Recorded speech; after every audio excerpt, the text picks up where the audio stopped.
Hi everyone. तो आज हम लोग कवर करने वाले हैं एफ केट 1 2026 में जो एग्ज़ाम होने वाले हैं उसका कंप्लीट बुक लिस्ट डिस्कस करेंगे। और पूरा हम लोग यहाँ पे स्ट्रेटजी डिस्कस करने वाले हैं कि क्या एक बेहतर स्ट्रेटजी हो जिससे हम लोग फर्स्ट अटेम्प्ट में एफ केट को क्लियर कर सकें।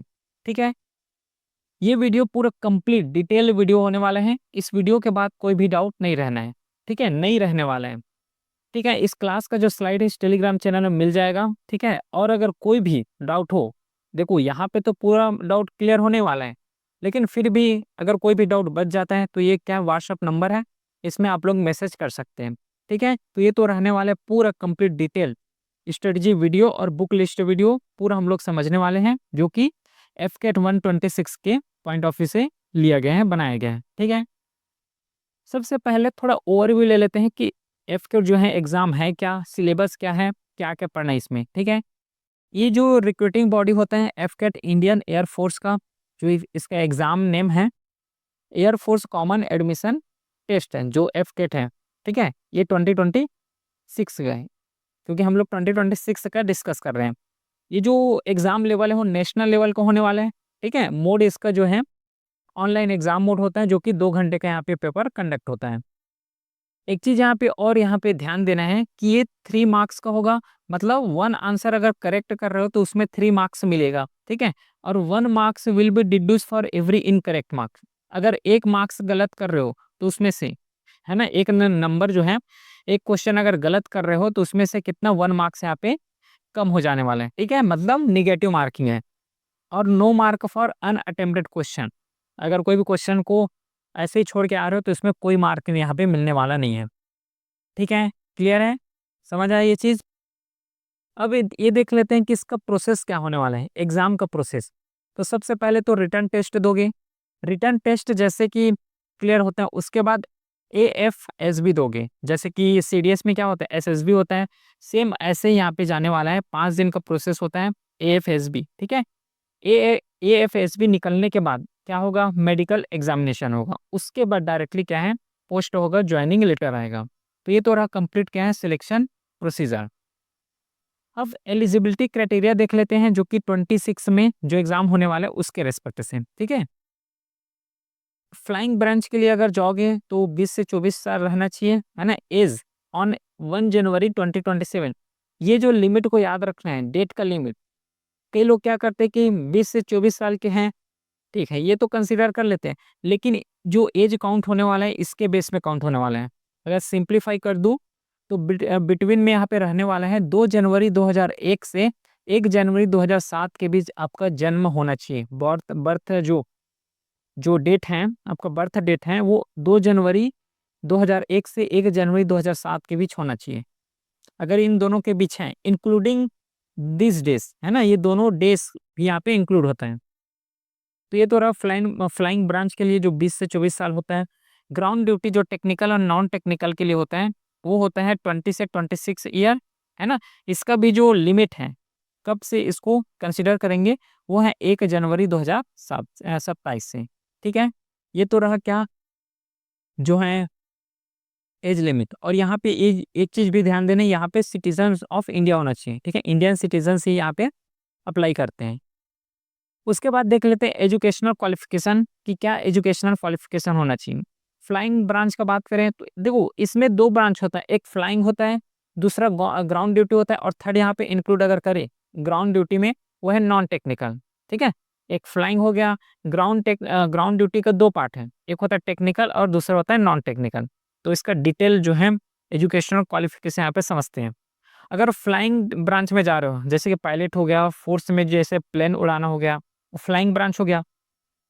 तो फ्लाइंग ब्रांच में जाओगे तो आपके पास 60% होना चाहिए कि इसमें ग्रेजुएशन में, ये ओवरऑल है, ना कि सब्जेक्ट बाई सब्जेक्ट है, ओवरऑल 60% होना चाहिए ग्रेजुएशन में। और बी होना चाहिए, बी करो या फिर बीटेक करो। ठीक है, इसके साथ क्या होना चाहिए, 50% मैथ्स और फिजिक्स में होना चाहिए 12th में। ठीक है, 50% मैथ्स और फिजिक्स 12th एग्जाम में ये होना चाहिए।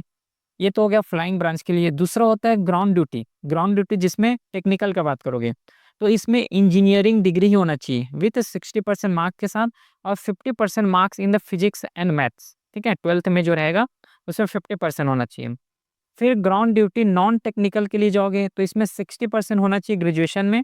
एनी डिसिप्लिन, जो ग्राउंड ड्यूटी नॉन टेक्निकल होता है, इसमें कोई भी डिसिप्लिन हो, चाहे बीए किए हो, बीएससी किए हो, बीकॉम किए हो, सब यहाँ पे चला जाएगा। तो यहाँ पे 60% यहाँ पे मार्क्स ही होता है with specific PG requirement for सब सम स्ट्रीम। इसको कंसिडर नहीं करना, ये अलग चीज़ के लिए है। तो एजुकेशनल रिक्वायरमेंट समझ आ गया कि क्या क्या होता है इसमें, ठीक है। अब कुछ एक एक्सपेक्टेड डेट हम लोग जान लेते हैं कि एक्सपेक्टेड जो नोटिफिकेशन कब रिलीज होता है, कब एग्जाम होता है। तो जस्ट जैसे कि प्रीवियस ईयर में हुआ है उसके हिसाब से एक एक्सपेक्टेड डेट हम लोग देख लेते हैं। तो नोटिफिकेशन जो रिलीज होता है वो कब रिलीज होता है? दिसंबर 2025 में, ठीक है, दिसंबर में हो जाएगा। एप्लीकेशन जो विंडो स्टार्ट हो जाएगा दिसंबर से जनवरी तक चलता है ये चीज़। एडमिट कार्ड जो इशू होता है वो 15 दिन पहले हो जाता है, मतलब एग्जाम जैसे होने वाला है तो उसके पहले 15 दिन ये लगभग इशू हो जाता है, जो फरवरी में इशू हो जाएगा।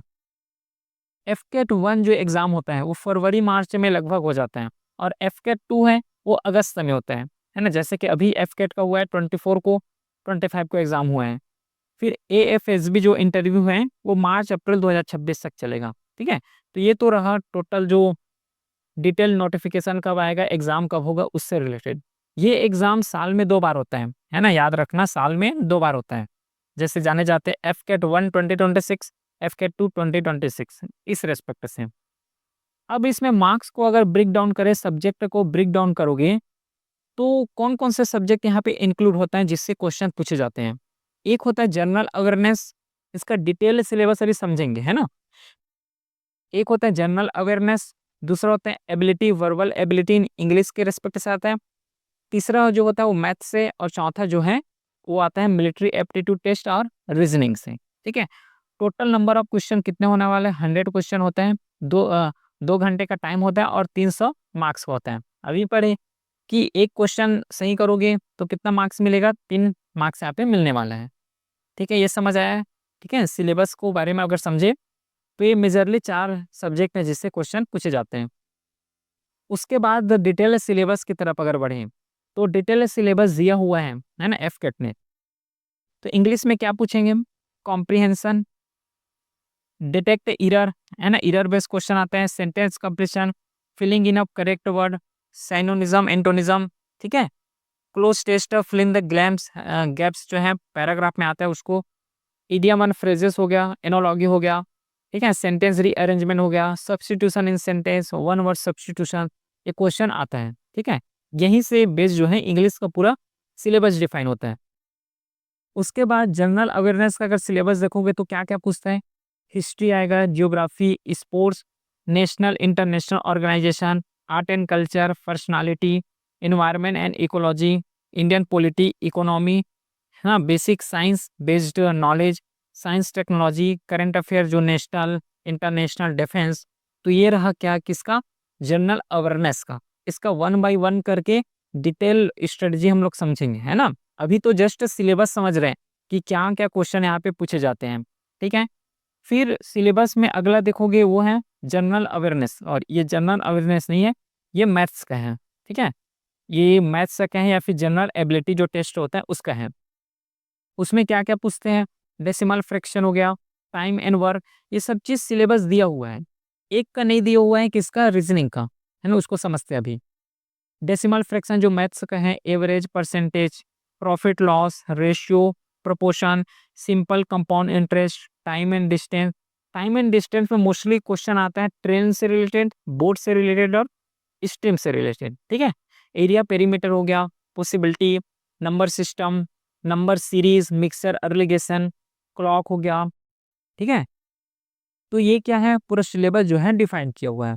लेकिन एक चीज़ यहाँ पे देखोगे जो जनरल अवेयरनेस नहीं है, ये रीजनिंग का है, ठीक है।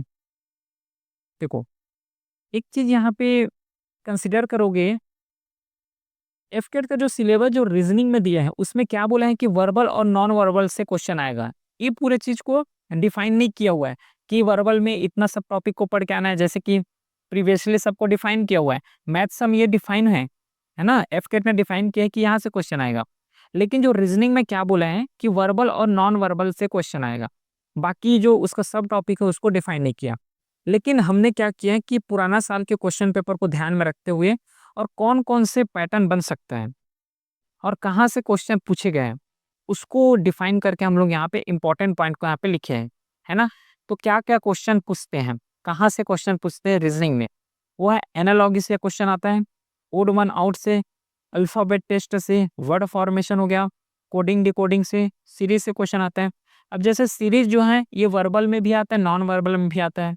वर्ड फॉर्मेशन हो गया, है ना, एनालॉगी हो गया, तो एनालॉगी वर्बल में भी कवर करना है, नॉन वर्बल में भी कवर करना है, ठीक है। Inserting the missing number character ना, ब्लड रिलेशन से रिलेटेड क्वेश्चन आते हैं, डायरेक्शन सेंस टेस्ट से रिलेटेड क्वेश्चन आते हैं, क्लॉक कैलेंडर से, सीटिंग अरेंजमेंट, मैथमेटिकल ऑपरेशन। फिर अगला सिलोजिज्म से क्वेश्चन आता है, वेन डायग्राम हो गया, स्टेटमेंट कंक्लूजन है, mirror image, water image, paper folding and cutting, figure completion, figure counting, embedded figure, figure completion और क्यूब और डाइस। तो ये तो रहा पूरा रीजनिंग का सिलेबस, क्योंकि मोस्टली यहीं से क्वेश्चन यहाँ पे पूछे जाते हैं, अधिकतर देखा गया है, ठीक है। तो इतना हम लोग क्या क्या समझ चुके हैं अभी तक कि एग्जाम पैटर्न समझ चुके हैं, है ना, अभी उसका डिटेल सिलेबस भी देख चुके हैं। अब क्या करते हैं, थोड़ा बुक लिस्ट की तरफ आगे बढ़ते हैं कि क्या क्या हमें बुक लिस्ट फॉलो करना चाहिए। तो देखो, इंग्लिश के रेस्पेक्ट से अगर बात करोगे तो इंग्लिश में 2 बुक हैं, दोनों में से एक बुक फॉलो करना है, ठीक है। क्योंकि एफ कैट में जितना रिक्वायरमेंट है उतना ही पढ़ना है, अपने को कोई यहाँ पे पीएचडी नहीं करना है, सिंपली क्या करना है, अपने को एग्जाम को क्लियर करना है। तो 2 बुक हैं यहाँ पे, दोनों में से एक कवर कर सकते हो। एक बुक है प्लिन टू पैरामाउंट, पैरामाउंट जो वॉल्यूम 1 है ना, नीतू मैम का आता है ये। और दूसरा जनरल, जो ऑब्जेक्टिव जनरल इंग्लिश होता है, एसपी बख्शी का। तो दोनों में से एक बुक अपने को कंसीडर करके चलना है, ठीक है। और जब भी बुक को पढ़ोगे तो एक चीज़ ध्यान देना कि जो सिलेबस है उसी के बेस में पढ़ना। अगर सिलेबस में नाउन टॉपिक आ रहे हैं तो यहाँ पे नाउन पढ़ना, सिलेबस में प्रोनाउन है तो प्रोनाउन पढ़ना, सिलेबस में वर्ब वन सब्स्टिट्यूशन है तो यहाँ से वर्ब वन सब्स्टिट्यूशन करना, ठीक है। अब बुक को ले लिए हो तो जस्ट 1 बाय 1 पूरा बुक को ही कवर कर रहे हो, ऐसा गलती मत करना है। अपने को कवर करना है वो सिलेबस बेस्ड कवर करना है, जो सिलेबस में पूछा गया है उसी को यहाँ पे कवर करना है, ठीक है। अगला जो बुक लिस्ट है जनरल अवेयरनेस का, जनरल अवेयरनेस के लिए जस्ट सिंपल एक बुक फॉलो कर सकते हो, वो है लुसेंट का, ठीक है। इसमें पूरा जो है चीज कवर हो जाएगा, ठीक है। और जो एफकेट का जो क्वेश्चन है, मोस्टली जो 90% क्वेश्चन है वो कहाँ से आता है, फैक्ट्स बेस्ड क्वेश्चन आता है। मैं जनरल अवेयरनेस का बात करूँ, बाकी तो हम लोग डीप में पढ़ेंगे 1 बाय 1 करके सिलेबस को, ठीक है, इसका कि कैसे इसको तैयार कर सकते हैं चारों सब्जेक्ट को। तो 90% यहाँ पे जो क्वेश्चन आता है वो फैक्ट्स बेस्ड क्वेश्चन आता है, और कुछ जो कॉन्सेप्ट क्वेश्चन आता है वो भी यहाँ से कवर हो जाएगा, जिस टाइप के एफकेट में क्वेश्चन पूछे जाते हैं, है ना, एक्सपीरियंस से बोल रहा हूँ। तो इसको याद रखना, एक ही बुक यहाँ पर सफिशियंट है, ठीक है। अगला कैसे प्रिपेयर करना है 1 बाय 1, इसको समझेंगे, अभी थोड़ा सा पेशेंस रखो। अब बात है करंट अफेयर्स का, करंट अफेयर्स कैसे प्रिपेयर कर सकते हो। तो करंट अफेयर्स के लिए कुछ मत करना, यूट्यूब पे बहुत सारे वीडियो हैं करंट अफेयर्स का, डल जाता है।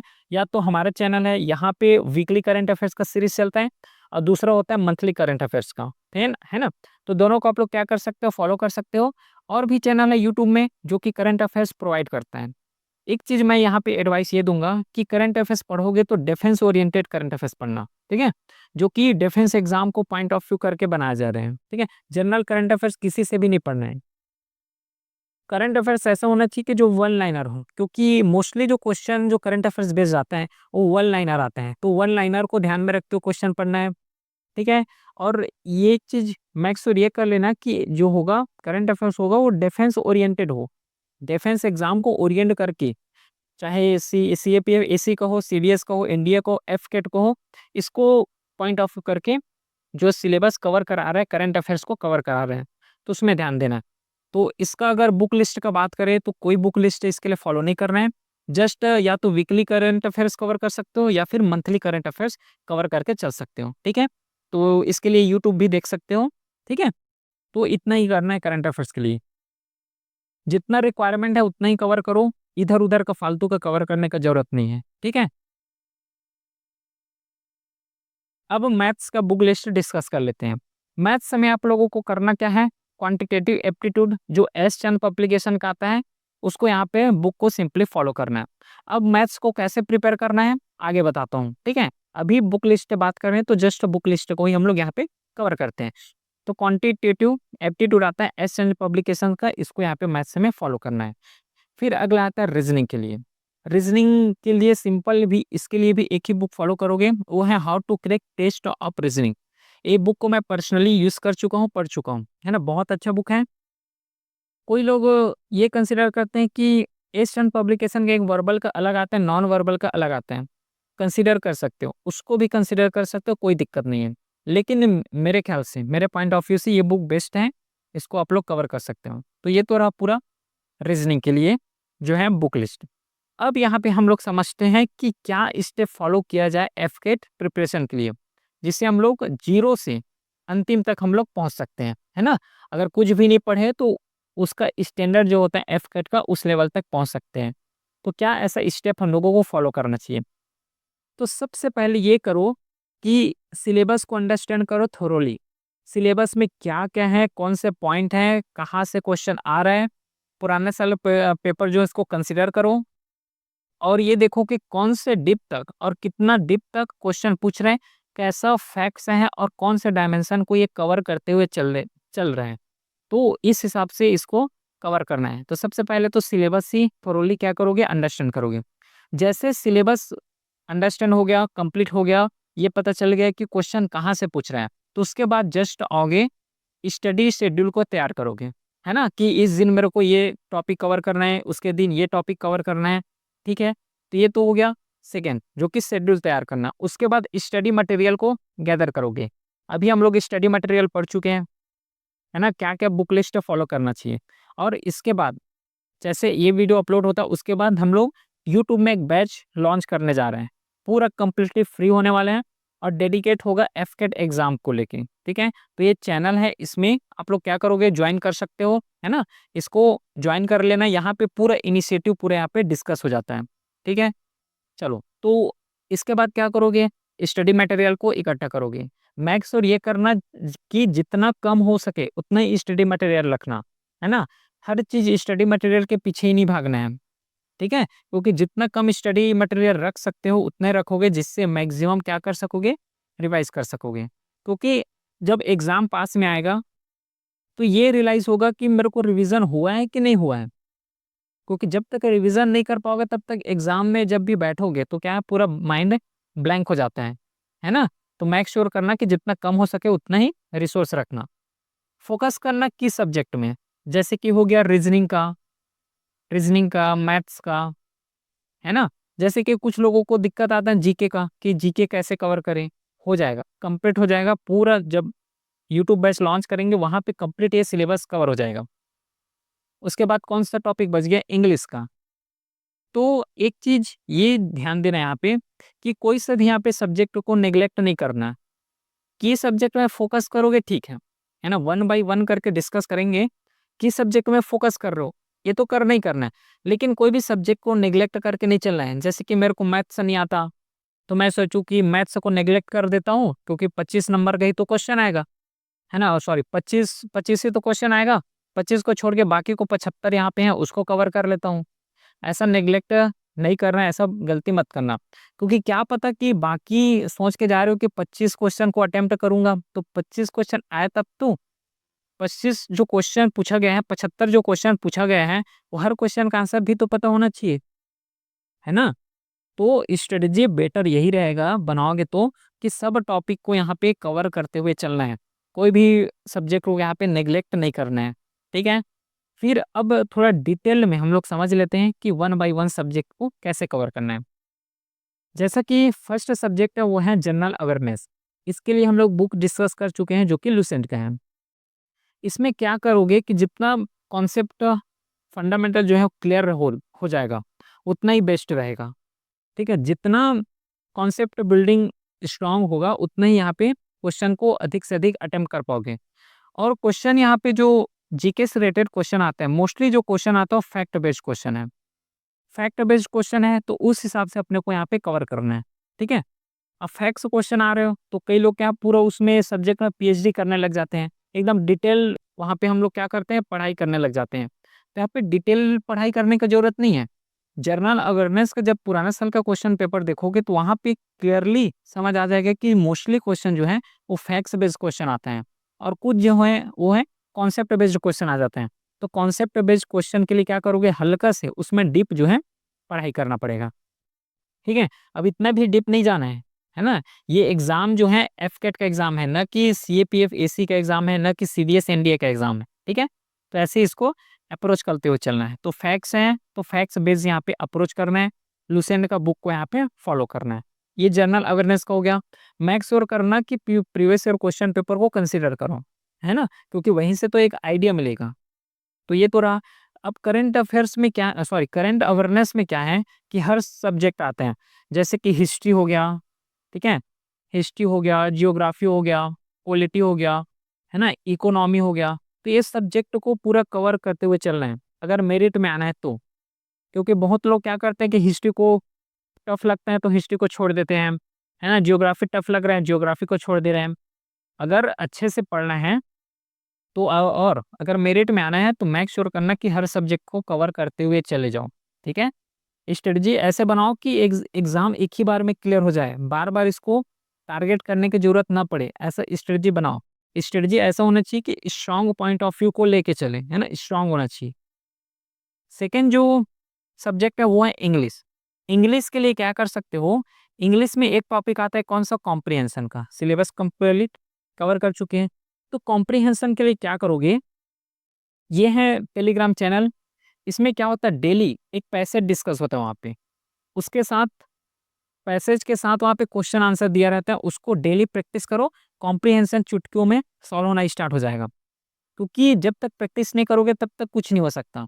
तो इसके लिए क्या करोगे, ये टेलीग्राम चैनल है, यहाँ पे डेली अपलोड हो जाता है 7 बजे से पहले।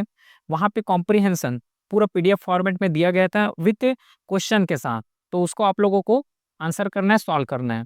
ठीक है, उसके बाद इंग्लिश में और क्या क्या आता है, वन वर्ड सब्स्टिट्यूशन हो गया, फ्रेजल वर्ब हो गया, फिल इन द ब्लैंक्स हो गया। तो इसके लिए हम लोग एक तो बुक डिस्कस कर चुके हैं एसपी बख्शी का, या फिर प्लिंटू पैरामाउंट वॉल्यूम 1 का। फिर वन वर्ड सब्स्टिट्यूशन, सिलोजिज्म, एंटोनिज्म। इसके लिए क्या करोगे, यहाँ पे एक वोकैबुलरी बूस्टर करके डेली इनिशिएटिव रनिंग हो रहा है, तो इस टेलीग्राम चैनल को ज्वाइन कर लो। वहाँ पे उसको डेली प्रैक्टिस करो। वहाँ पे क्या क्या डिस्कस होता है, सिनोनिज्म दिया जाता है, एंटोनिज्म दिया जाता है, one word substitution, phrasal verb. ठीक है, ये पूरा वहाँ पे डे टू डे।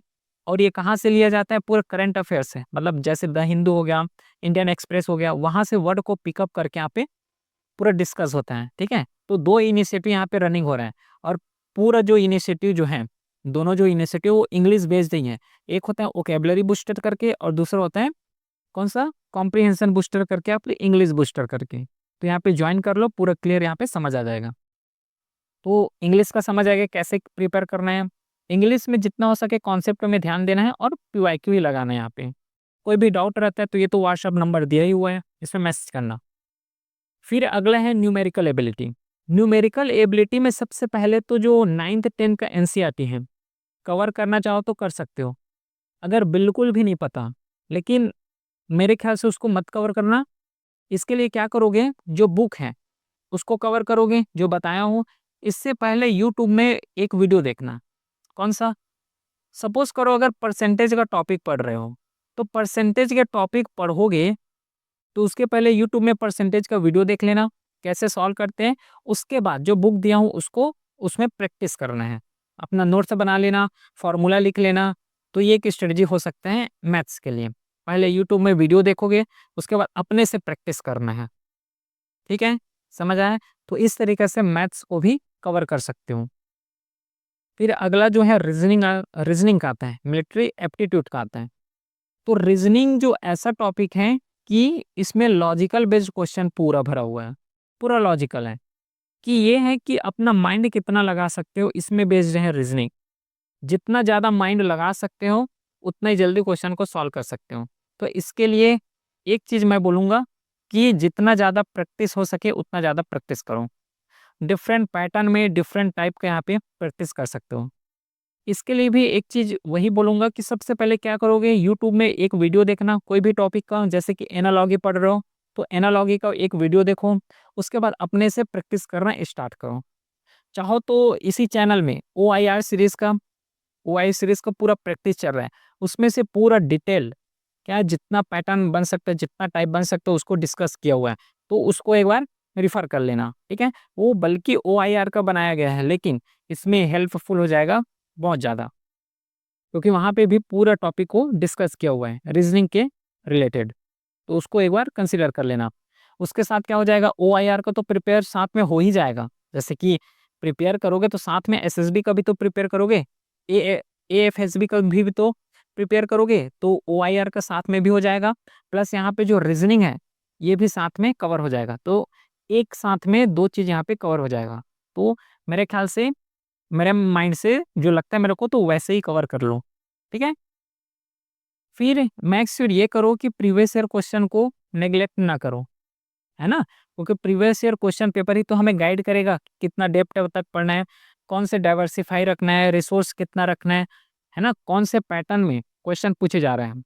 तो इसको एक बार कंसिडर कर लेना, ठीक है। उसके बाद जो नेक्स्ट पॉइंट है वो है रिवीजन और रिवीजन, क्योंकि जब तक रिवीजन नहीं करोगे तब तक दिक्कत होगी। इस सबको पता है रिवीजन कैसे करना है ना, और रिवीजन का इम्पोर्टेंट कितना है ये सबको पता है, तो यहाँ पे बताने का जरूरत नहीं है, ठीक है। क्योंकि एक दिन दो दिन पहले अगर रिवीजन कर पाओगे तो ज़्यादा बेहतर रहेगा, है ना, ज़्यादा बेटर रहेगा कि एग्जाम में ज़्यादा जो है मार्क्स फेच कर सकते हो, ठीक है। रिवीजन करोगे तभी तो पूरा पॉइंट क्लियर रहेगा। फिर उसके बाद नेक्स्ट जो है 11th और लास्ट जो है वो है प्रैक्टिस और प्रैक्टिस। जितना मॉक टेस्ट जो है दे सकते हो उतना दो, जितना प्रैक्टिस कर सके हो उतना प्रैक्टिस करना। प्रैक्टिस ऐसे क्वेश्चन को करना जो कि एफकेट से रिलेटेड हो, ठीक है। इधर उधर का प्रैक्टिस नहीं करना है। फैक्ट्स क्वेश्चन आ रहा है तो वैसे ही प्रैक्टिस करना है। ये चीज को माइंड को यहाँ पे ध्यान देना है, ठीक है। मॉक टेस्ट भी दोगे तो एफकेट के रिलेटेड ही क्वेश्चन को ध्यान दोगे। चलो, फिर अब आते हैं, ये तो हो गया 11 तक हो गया कि पूरा स्ट्रेटजी, है ना, पूरा A to Z कैसे अपने को प्रिपेयर स्टार्ट करना है। तो ये पूरा पॉइंट फॉर्मेट में लिखा हुआ है कि पहला स्टेप क्या करोगे, फिर सेकंड स्टेप को क्या करना है, फिर थर्ड स्टेप को क्या करना है। फिर एक चीज़ यहाँ पे मेक श्योर ये करना कि जो है एफकेट का एग्जाम है वो डिफरेंट होता है CDS NDA CFF SC का, ठीक है। क्योंकि वहाँ पे कॉन्सेप्ट बेस्ड क्वेश्चन ज़्यादा आता है, लेकिन CAPF में सॉरी जो एफकेट एग्जाम है यहाँ पे कोई कॉन्सेप्ट बेस्ड नहीं आता। कॉन्सेप्ट बेस्ड आता है लेकिन कम आता है, मोस्टली क्वेश्चन फैक्ट्स बेस्ड आता है। तो कंसीडर ये करके चलना है ना, डिफरेंट है। तो ये एग्जाम जो डिफरेंट है तो इसका अप्रोच भी क्या होना चाहिए, डिफरेंट होना चाहिए, ठीक है। तो डिफरेंट स्ट्रेटजी इसके लिए होना चाहिए, समझ आया। नेक्स्ट जो है बहुत लोग यही गलती क्या करते हैं कि पहले एग्जाम क्लियर हो जाए उसके बाद SSB का प्रिपेयर करते हैं। ऐसा मत करना। मेरे ख्याल से अगर किया जाए तो साथ में SSB का प्रिपरेशन करना। जैसे कि एक पॉइंट मैं तो अभी बता चुका हूँ, रीजनिंग का जैसे कि कवर करोगे तो OIR सीरीज का भी चल रहा है, तो उसमें रीजनिंग और OIR दोनों कवर हो जाएगा। तो ऐसे टाइप से अपने को SSB का प्रिपरेशन साथ में करते हुए चले जाना है, ठीक है। जैसे एफकेट का पढ़ाई करोगे तो साथ में SSB भी प्रिपेयर करना है पहले से, ठीक है।